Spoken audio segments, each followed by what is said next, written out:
वालेकुम दोस्तों, बड़ी तकलीफ हो रही है, बड़ा दुख हो रहा है कि जिस चीज के अंदर मेरा नाम मुलविस करे, जिस चीज के अंदर मेरा नाम बदनाम करे, मेरे अहलिया का नाम बदनाम करे, ये बात सरासर गलत है। 11 तारीख को यूसुफ सेठ पुंजानी को मैंने 4:16 पे कॉल करके बता दिया था कि सेठ ऐसा ऐसा मामला चल रहा है, ऐसी ऐसी सरगर्मियां चल रही है कि भाई किसी बीजेपी के आदमी को या फिर किसी दूसरे आदमी को हम स्वीकृत सदस्य के लिए कॉक्शन के लिए हमारा गठनेता सिलेक्शन कर रहा है। तो हमने साफ तौर पर यूसुफ सेठ को मैंने फोन करके मना कर दिया था कि यूसुफ सेठ, इस चीज के अंदर मैं आपके साथ में नहीं हूँ और पार्टी के ये फैसले के साथ में भी नहीं हूँ, गठ नेता के साथ में भी नहीं हूँ। मगर इस मेरी बात को किसने भी सुना नहीं। उसके बाद में मैंने सैयद मोहसिन अली को कल जब मैं अकोला में मिला, जिला अध्यक्ष को, उनको भी ये बात बताया था, मगर उनकी भी एक किसी ने सुना नहीं। ये जो भी फैसला था ये गठ नेता का जाती फैसला था।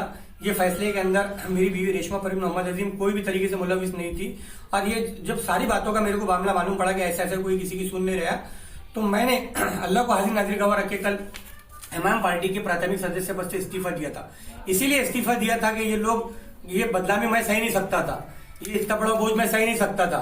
मेरे वार्ड के लोग मेरे पास में आकर मेरे को ये पूछ रहे कि हाजी साहब, हमने तुमको इतने भरोसे से वोट दिया, हमने तुम्हारे पर इतने उम्मीदों से वोट दिया, तुमने हमारी उम्मीदों को तोड़े, तुमने इतना बड़ा कैसा फैसला ले लिया करके, तुमने इतना बड़ा फैसला कैसा ले लिए। तो ये फैसला मेरे को उनको बताना है कि तुम्हारा जो भाई है मोहम्मद अजीम, हाजी मोहम्मद अजीम इनामदार, ये सर पे कुरान शरीफ रखकर मस्जिद के अंदर खड़े रह के बोलता कि एक पैसे का किसी का लागनदार नहीं है, एक पैसा किसी का लिया हूँ तो महिला लिया होगा, और ये फैसले के मैं खिलाफ था। इस पर अगर पूरे शहर के लोग और पूरे महाराष्ट्र के लोग अगर यकीन नहीं करते तो उनको अपना ईमान चेक करना पड़ेगा। और अगर मैं झूठ बोलता मस्जिद के अंदर खड़े रहे कुरान शरीफ सर पे लेकर, तो मैं बदईमान हूँ।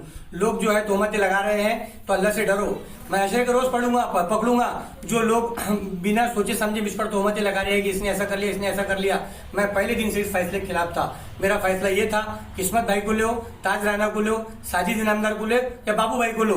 यूसुफ सेठ से मैंने बात करा था कि सेठ, जब चारों का मामला अटकेगा तो चारों के मामले में कम से कम एक चिट्ठी डालो, गांव के उलमाओं को बुलाओ, जिसकी चिट्ठी उठेंगी उसको कॉक्शन में भेजो। मगर हमारे गठ नेता ने हमारी एक नहीं सुना। दूसरी बात, एक अफवाह फैलाई जा रही है कि 5 नगर सेवकों ने हाथ उठाए, 4 नगर सेवकों ने हाथ उठाए। नगर परिषद के अंदर जाकर 10 रुपए 20 रुपए भर के सर्टिफिकेट कॉपी निकालो। ऑप्शन का नेता जो चुने जाता है, गठ नेता के सिर्फ एक सिग्नेचर पे चुने जाता है और गठ नेता के एक लेटर पे चुने जाता है। गठ नेता ने हमारी किसकी नहीं सुना। हमारी सबसे बड़ी गलती थी कि हमने गठ नेता पर भरोसा करा और उसको गठ नेता चुन कर दिए। गठ नेता ने हमसे वादा किया था, मस्जिद के सामने वादा किया था, मस्जिद के अंदर खड़े के वादा किया था कि मैं तुम्हारे सहमति के बगैर कुछ भी नहीं करूंगा। और इस चीज के भी मेरे पास सबूत है। गठ नेता ने हमको सवेरे तक की भी बोला क्या तुम्हारी मैं तुमको ना उम्मीद नहीं करूंगा, तुमसे मैं झूठ नहीं बोलूंगा, और फिर भी उसने ये चीज किया। अब इसके लिए अल्लाह मालिक है, अल्लाह बेहतर फैसला करने वाला है, और अल्लाह सबको नेक और सही सोच और सही तौफीक के अमल जो है अल्लाह गैब कहने वाला है। अगर मैंने गलत कर रहा हूँ तो अल्लाह मेरे से बदला लेगा, और जो गलत तोहमतें लगा रहे हैं अल्लाह उनको हिदायत दे। वाखिर दाऊन अस्सलाम वालेकुम रहमतुल्लाहि व बरकातुहू।